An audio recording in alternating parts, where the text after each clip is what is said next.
Hello, গল্পকথার ডালি by জুলিয়ার চ্যানেলের গল্প পাঠের আসরে আমি জুলিয়া সকল শ্রোতা বন্ধুকে জানাই স্বাগত।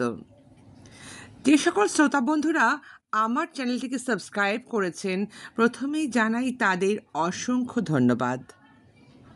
আর বয়োজ্যেষ্ঠদের জানাই আমার সশ্রদ্ধ প্রণাম। আমি কয়েকদিন আগেই আপনাদের জানিয়েছিলাম, কয়েকটি পর্ব আগে বলা যেতে পারে, যে বর্তমান সমাজ ব্যবস্থাতে মানুষের অস্থির জীবনের শান্তি আনতে পারে একমাত্র ভালো ভালো উপন্যাস। কিন্তু মানুষের জীবনে গল্প উপন্যাস পাঠ করার সময় অনেক কমে গেছে, নেই বললেই চলে। তাই আমি সেই সকল লোকেদের জন্য যাদের হাতে সময় কম কিন্তু উপন্যাস শুনতে ভালোবাসেন, বাংলা সাহিত্যের গুণগ্রাহী শ্রোতা, তাদের জন্যই আমি চেষ্টা করি বিভিন্ন ভালো সাহিত্যিকের লেখা পড়ে শোনাবার জন্য। আর সেই কারণেই আমি এগুলোকে, অর্থাৎ আমার এই পর্বগুলিকে আমি একটু সংক্ষেপে ছোট ছোট করে ভাগ করে পাঠ করার চেষ্টা করি, একসাথে যেন অনেকটা সময় ধরে শুনে মানুষের সময়ের অপব্যবহার করতে না হয়, যাতে মানুষ তাদের স্বল্প অবসরটাকে ভালোভাবে কাটাতে পারেন এবং মন ভালো করতে পারেন। এই প্রয়াস নিয়েই আমি শুরু করেছি আমার এই চ্যানেল। আজ আপনাদের মতন শ্রোতাদের সাহায্যে আমার এই জায়গায় পদার্পণ। যাই হোক, আমি ফিরে আসি গল্পের কাহিনীতে। আপনারা জানেন নিশ্চয়ই, তবুও বলছি, বিগত কয়েকটি পর্ব ধরে আমি শোনাচ্ছি বিখ্যাত কথা সাহিত্যিক শরৎচন্দ্র চট্টোপাধ্যায়ের লেখা দত্তা উপন্যাসটি পাঠ করে। এই দত্তা উপন্যাসটি এমন একটি উপন্যাস যেটি বাংলা চলচ্চিত্রের বড় বড় পরিচালকরাও এই কাহিনীটিকে ছায়াছবির আকারে জনমানসে পৌঁছে দিয়েছেন। বিখ্যাত নায়িকা, বলা যেতে পারে মহানায়িকা সুচিত্রা সেন পর্যন্ত এই দত্তা উপন্যাসের যে চলচ্চিত্র রূপ পেয়েছিল তাতে বিজয়ার চরিত্র অভিনয় করেছিলেন। আজ আমি আপনাদের শোনাব পঞ্চম পর্ব। তার আগে একটু বলে নিই, যারা আগের পর্বগুলি শোনেননি তাদের কাছে অনুরোধ করব আগের পর্বগুলো শুনে নিন, তাহলে এই পর্বটা বুঝতে আপনাদের সুবিধা হবে। তবু একটু আপনাদের সুবিধার্থে বলে দিই, গ্রাম বাংলার তৎকালীন সমাজে 3 বন্ধু জগদীশ, বনমালী, রাসবিহারী ঠিক করেছিলেন বড় হয়ে তারা ওকালতি করবে এবং কেউ বিবাহ করবে না। যা অর্থ উপার্জন করবে তারা সমাজের মঙ্গলে সেটা ব্যয় করবে। কিন্তু কালের নিয়মে তারা সেই কথা রাখতে পারেননি। প্রত্যেকেই বিবাহ বন্ধনে আবদ্ধ হয়েছিলেন এবং প্রত্যেকেরই সন্তানাদি ছিল। জগদীশ আর বনমালী কথাও দিয়েছিলেন তাদের সন্তানদের বিবাহ দেবেন জগদীশের ছেলের সঙ্গে বনমালীর মেয়ে বিজয়ার। কিন্তু গ্রহের ফেরে সেটাও সম্ভব হয়ে উঠছিল না। জগদীশ এক সময় এই তার আশা অপূর্ণ রেখেই বলা যেতে পারে পরপারে চলে যান, মৃত্যু হয়। আর বনমালীও তার মেয়েকে অগাধ সম্পত্তির মালিক করে দিয়ে ইহলোক ত্যাগ করেন। একমাত্র রাসবিহারী তার ছেলে বিলাসকে নিয়ে বহাল তবিয়াতে সংসারে থাকে। শুধু থাকেই নয়, বিজয়ার ওপর কর্তৃত্ব ফলাবার চেষ্টা করে, কিন্তু বিজয়া সেই কর্তৃত্ব ধার ধারতে খুব একটা রাজি নন।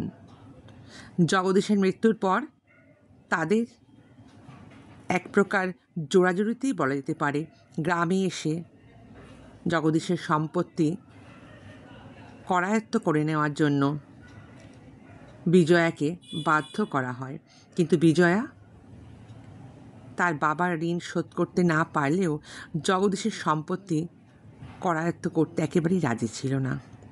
কিন্তু তার বাবা অর্থাৎ বিলাসের বাবা রাসবিহারী এবং বিলাস দুজনে মিলে এমনভাবে তার মাথাটা নষ্ট করতে শুরু করে জোড়াজুড়ির চাপে, যে একসময় সে বিরক্ত হয়ে তাদের বলে, ঠিক আছে, এই অবধি থাক, আপনারা আসুন, আপনার যদি কোনো কথা না থাকে, আমার কিছু কাজ আছে, আমি তাহলে আজকে আসি। চলুন শুরু করা যাক পঞ্চম পর্ব। আচ্ছা বিলাসবাবু, যদি আর কোনো কথা না থাকে তাহলে আমি এবার আসি, আমার একটু দরকার আছে। এই বলে দুই করতাল একবার একত্র করে ঘর ছেড়ে চলে যায় বিজয়া।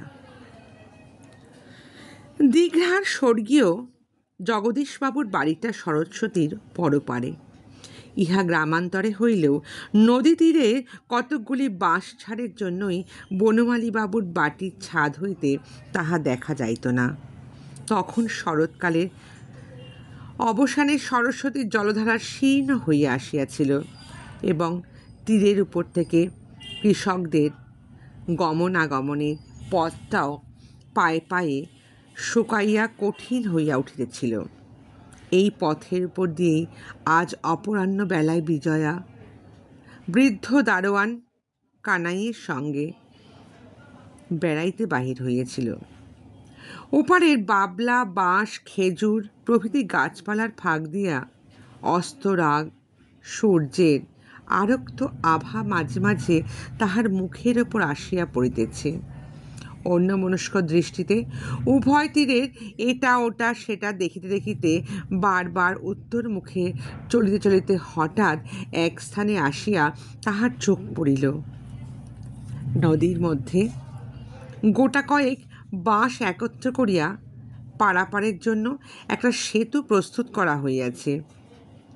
এটা ভালো করিয়া দেখিবার জন্য বিজয়া জলের ধারে আসিয়া দাঁড়াইতেই দেখিতে পাইল অনতি দূরে বসিয়া একজন অত্যন্ত নিবিষ্ট চিত্তে মাছ ধরিতেছে।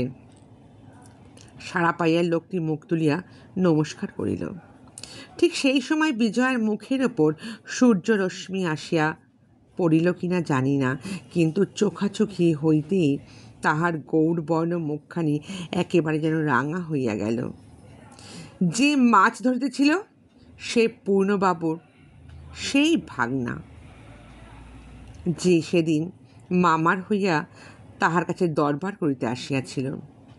বিজয়া প্রতি নমস্কার করিয়াই সে কাছে আসিয়া হাসি মুখে করিল, বিকেলবেলায় একটুখানি বেড়াবার পক্ষে নদীর ধারটা মন্দ জায়গা নয়, কিন্তু এই সময়টা ম্যালেরিয়ার ভয়ও কিন্তু কম নেই। এই বুঝি আপনাকে কেউ সাবধান করে দেয়নি? বিজয়া ঘাড় নাড়িয়া কহিল, না তো, এবং পরক্ষণেই আত্মসংবরণ করিয়া বলিল, না না, ম্যালেরিয়া তো লোকে চিনে ধরে না, আমি তো বরং তা জেনে এসেছি। আপনি যে জেনে শুনে জলের ধারে বসে আছেন, কই দেখি কি মাছ ধরলেন? লোকটি হাসিয়া কহিল, এই পুঁটি মাছ, কিন্তু 2 ঘন্টার মাত্র এই কষ্টতে 2টি পেয়েছি। মজুরি পোষালো না, কিন্তু কি করি বলুন, আপনার মতো আমিও প্রায় বিদেশি বলিয়ে চলে। বাইরে দিন কেটেছে, প্রায় কারোর সঙ্গেই তেমন আলাপ পরিচয় নেই, কিন্তু বিকেলটা তো যেভাবে হোক কাটাতে পারি না, তাই আর কি, একটু কাটাবার জন্যই। বিজয়া ঘাড় নাড়িয়া সহাস্যে কহিল, আমারও সেই একই দশা জানেন। আপনাদের বাড়ি বুঝি ওই পূর্ণবাবুর বাড়ির কাছে, তাই না? লোকটা কহিল, না না, ওই নদীর ওপারে, ওই দিকে। আমাদের বাড়ি ওই দিঘড়ায়, এই বাঁশের পুল দিয়ে হেঁটে পার হয়ে যেতে হয়। গ্রামের নাম শুনিয়া বিজয়া জিজ্ঞাসা করিল, তাহলে বোধহয় জগদীশবাবুর ছেলে নরেনবাবুকে আপনি চেনেন না? লোকটা মাথা নাড়িবা মাত্রই বিজয়া একান্ত কৌতূহল বসে সহসা প্রশ্ন করিয়া কেমন যেন অবাক হইয়া গেল। তারপর বলিল, তিনি কীরকম লোক আপনি একটু আমাকে বলবেন? কিন্তু বলিয়া নিজের অভদ্র প্রশ্নে অত্যন্ত লজ্জিত হইয়া উঠিল। এই লজ্জা কথাটি যেন নিজেকেই চেপে রাখতে পারল না। এই লজ্জা লোকটির দৃষ্টিও এড়াইল না। সে হাসিয়া বলিল, তার বাড়ি তো নাকি শুনেছি আপনি দেনার দায় কিনে নিয়েছেন। এখন তার সম্বন্ধে অনুসন্ধান করে কি লাভ বলুন তো? কিন্তু যে সদস্যের অর্থাৎ একটা সদুত্তরের জন্য আপনি নিলেন, এই অঞ্চলের সবাই তো সেটা শুনেছে। সেটা কি ঠিক হয়েছে? কোনো উদ্দেশ্য কি আপনার ভালো ছিল? সদ উদ্দেশ্য যাকে বলা যায়? বিজয়া জিজ্ঞেস করিল, একেবারে নেওয়া হয়ে গেছে এই বুঝি? এদিকে সব রাষ্ট্র হয়ে গেছে, তাই না? লোকটি বলিল, হ্যাঁ হ্যাঁ, হবারই তো কথা। জগদীশবাবুর সর্বস্ব আপনার বাবার কাছে বিক্রি করার। কি বললেন? না না, বলছি জগদীশবাবুর সব কিছুই তো আপনার বাবার কাছেই বাঁধা। তার ছেলের তো সাধ্য নেই, অত টাকাও নেই যে শোধ করবে। মেয়াদও তো শেষ হয়ে গেছে। খবর সবাই জানে কি না তাই আর কি। ও আচ্ছা, বাড়িটা কেমন একটু বলবেন? তা মন্দ নয়, বেশ বড় বাড়ি। যে জন্য নিচ্ছেন তার পক্ষে ভালোই হবে। চলুন না, আর একটু এগিয়ে গেলেই তো দেখতে পাওয়া যাবে। চলিতে চলিতে বিজয়া কহিল, আপনি যখন গ্রামের লোক তখন নিশ্চয়ই সমস্তই জানেন, তাই না? আচ্ছা, শুনেছি নরেনবাবু বিলেত থেকে ভালো করে ডাক্তারি পাশ করে এসেছেন। কোনো ভালো জায়গায় প্র্যাকটিস আরম্ভ করে আরও কিছুদিন সময় নিয়েও তো বাপের ঋণটা শোধ করতে পারেন, তাই না? লোকটি ঘাড় নাড়িয়া কহিল, হুম, তা সম্ভব নয়। শুনেছি চিকিৎসা করাই নাকি তার সংকল্প নয়। বিজয়া বিস্মিত হইয়া কহিল, তবে তবে তার সংকল্পটা কি একটু শুনি। এত খরচপত্র করে বিলেতে গিয়ে কষ্ট করে ডাক্তারি শেখার পরই তার কি ডাক্তারি করার কোনো মতিই নেই? তাহলে কি রে বাবা, লোকটা দেখছি একটা অপদার্থ। ভদ্রলোক একটুখানি হাসিয়া বলিল, হ্যাঁ, তাহা যা বলেছেন অসম্ভব নয়। তবে শুনেছি নাকি নরেনবাবু নিজে চিকিৎসা করে রোগ সারানোর চেয়ে এমন কিছু একটা নাকি বার করে যেতে চান যাতে ঢের ঢের বেশি লোকের উপকার হয়। শুনতে পাই নানা প্রকার যন্ত্রপাতি নিয়ে দিন রাত নাকি খুব পরিশ্রম করেন ভদ্রলোক। বিজয়া চকিত হইয়া কহিল, সে তো ঢের বড় কথা, কিন্তু তার বাড়ি ঘর দোর এইসব চলে গেল, তাহলে কী করে করবেন কাজ? তখন তো রোজগার করা চাই। আচ্ছা, আপনি তো নিশ্চয়ই বলতে পারেন বিলেতে যাওয়ার জন্য এখানকার লোকেরা তাকে একঘরে করে দেখেছে কি না? ভদ্রলোক কহিল, হ্যাঁ সে তো নিশ্চয়ই। আমার মামা পূর্ণবাবু, তারও তো এক প্রকার আত্মীয় আছে। তবুও পুজোর কদিন বাড়িতে ডাকতে সাহস করেননি তিনি। কিন্তু তাতে কি জানেন, তাতে তার কিছুই আসে যায় না। নিজের কাজকর্ম নিয়েই তিনি আছেন। সময় পেলে ছবি আঁকেন, বাড়ি থেকে বেরই হন না। ওই তার বাড়ি বলিয়া আঙুল দিয়া গাছপালায় ঘেরা একটা বৃহৎ অট্টালিকা দেখাইয়া দিল। এই সময় বুড়ো দারোয়ান পিছন হইতে ভাঙা বাংলায় জানাইয়া দিল, বাবু, অনেক দৌড়, কিন্তু কাকে বলছে বাবু? বোধহয় ও বলতে চেয়েছিল কি না, থাক। তারপর এই দারোয়ানটা আবার মনে হয় কিছু বলতে চাইছিল, কিন্তু বলতে পারল না। লোকটি ফিরিয়া দাঁড়িয়া কহিল, হ্যাঁ হ্যাঁ, কথায় কথায় আমরা অনেকটা পথ এসে পড়েছি জানেন। তাকেও সেই বাঁশের সেতু দিয়েই গ্রামে ঢুকিতে হইবে, সুতরাং ফিরিবার মুখে সঙ্গে সঙ্গে আসিতে লাগিল। বিজয়া মনে মনে ক্ষণকাল কি চিন্তা করিয়া কহিল, তাহলে তার কোনো আত্মীয় কুটুম্বের ঘরেও আশ্রয় পাবার ভরসা নেই বলুন তার? লোকটা কহিল, না না, একেবারেই না। বিজয়া এবার কিছুক্ষণ চুপ করিয়া চলিয়া গেল। তিনি যে কারোর কাছে যেতে চান না সে কথা ঠিক, নইলে এই মাসের শেষেই তো তাকে বাড়ি ছেড়ে দেবার নোটিশ দেওয়া হয়েছে। আর আর কেউ হলে অন্তত আমাদের সঙ্গেও একবার কথা বলার চেষ্টা করতেন। এই ভেবে আবার ফিরে এলো। লোকটি কহিল, কি বলছেন বলুন? না, আমি বলতে চাইছি যে তার তো থাকার জায়গার দরকার, সে তো আমার কাছে আর কদিন যেতে পারত সময় চাওয়ার জন্য। এবার লোকটি উত্তর দিল, হয়তো তার দরকার নেই, না হলে কি ভাবছেন? তার লাভটা কী আছে এত কথা ভেবে? আপনি তো আর সত্যিই তাকে বাড়িতে থাকতে দেবেন না, তাহলে আর লাভ কী? বিজয়া কহিল, আরে না পারলেও আর কিছুকাল তো থাকতে দিতেও আমি পারি। দেনার দায়ে হাজার হলেও তো একজনকে তার বাড়ি ছাড়া করতে সকলেরই কষ্ট হয়, তাই না? কিন্তু আপনার কথাবার্তার ভাবে বোধ হয় যেন তার সঙ্গে আপনার খুব পরিচয় আছে। কি বলেন, সত্যি না? লোকটি শুধু হাসিল, কোনো কথা কহিল না। পোলটির কাছেই তাহারা আসিয়া পড়িয়াছিল। সে ছোট ছিপটা কুড়াইয়া লইয়া কহিল, এই আমাদের গ্রামে ঢোকার পথ, নমস্কার।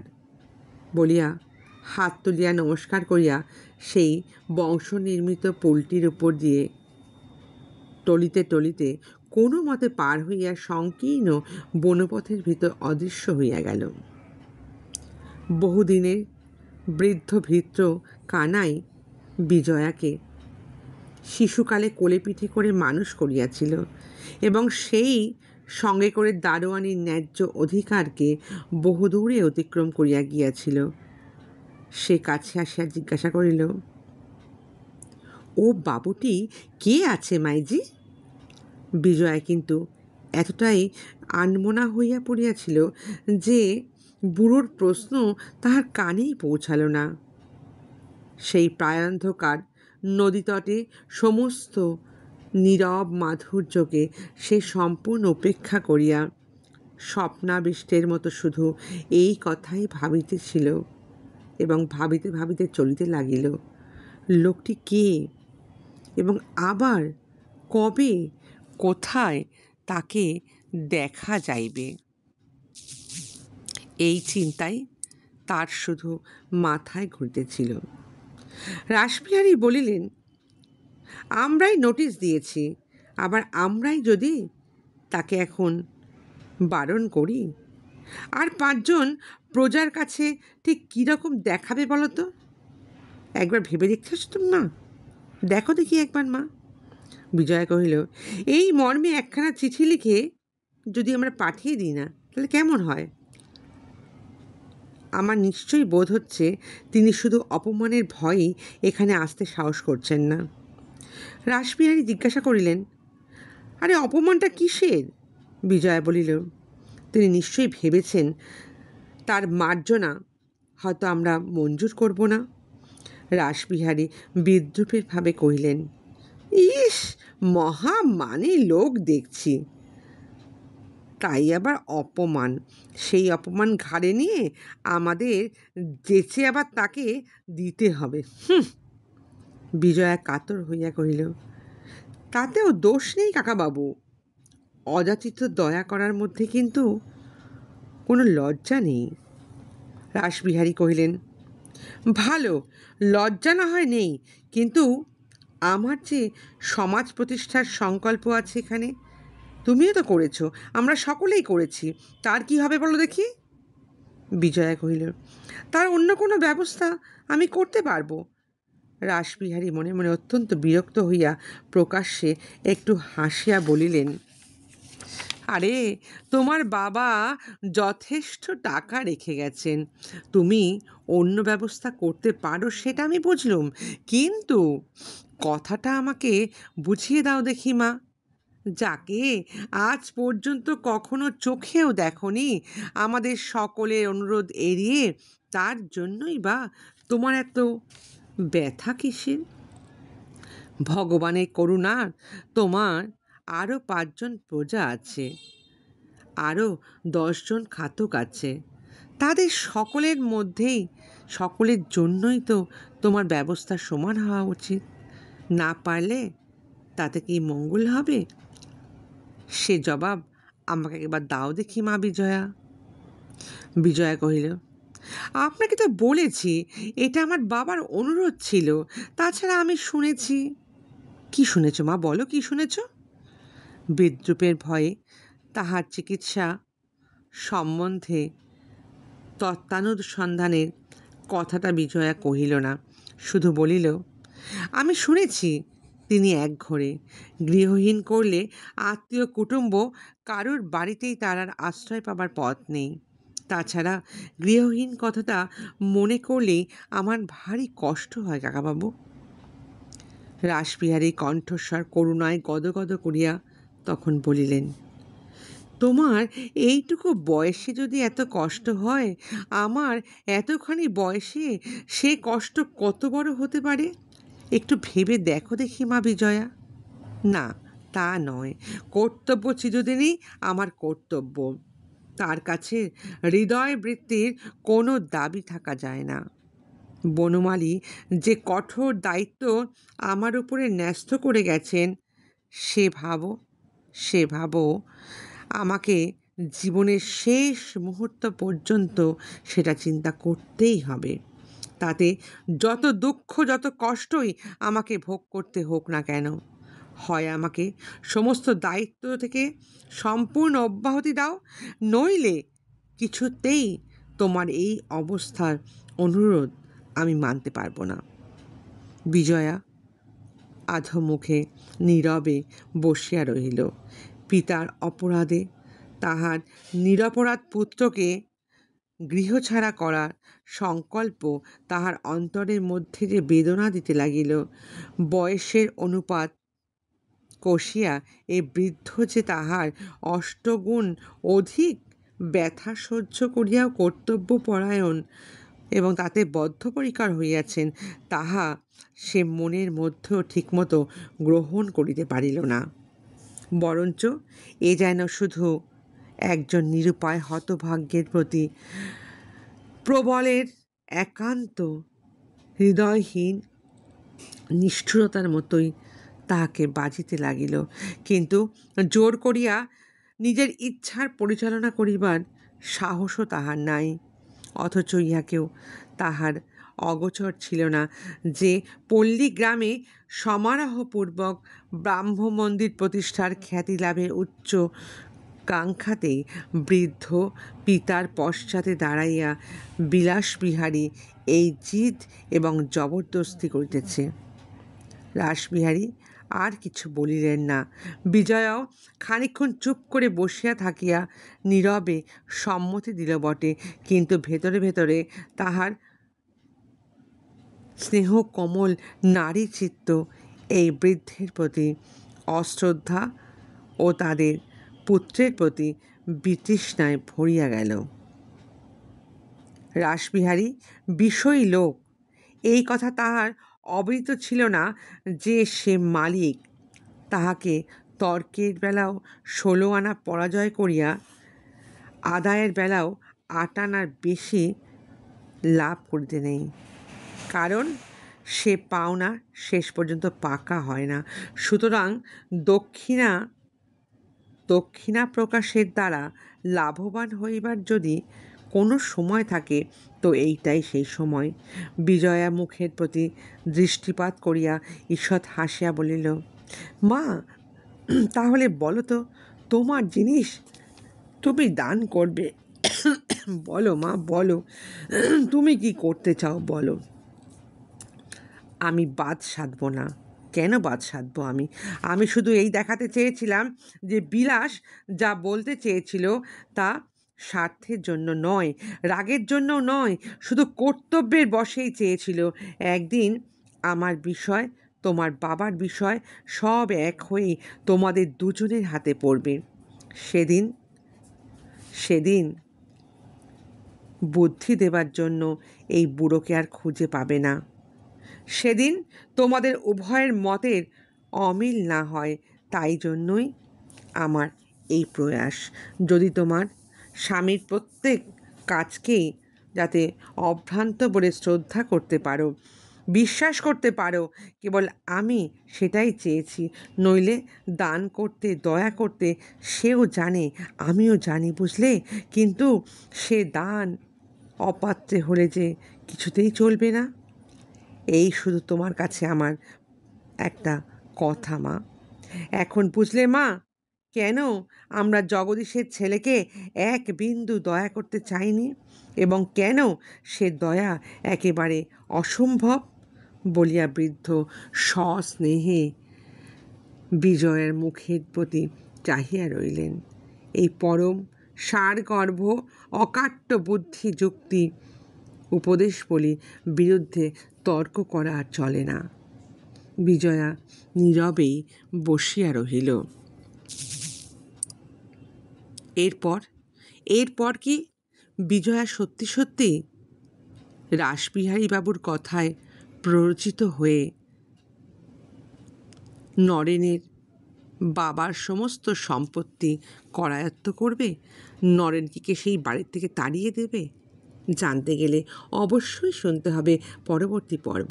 তবে যাবার আগে একটা কথা সবাইকে অনুরোধ করে যাচ্ছি, যদি আমার উপস্থাপনা আপনাদের ভালো লাগে তাহলে একটা সাবস্ক্রাইবের মাধ্যমে আমাকে উৎসাহ দান করবেন। আর যদি আপনারা চান আমি এইভাবেই ভালো ভালো গল্প আপনাদের উপস্থাপনা করি, তাহলে একটা লাইক, শেয়ার, কমেন্ট করতে ভুলবেন না কিন্তু। আজ তাহলে এইটুকুই। সকলে খুব ভালো থাকবেন, সুস্থ থাকবেন। খুব তাড়াতাড়ি নিয়ে আসবো আমি আগামী পর্ব।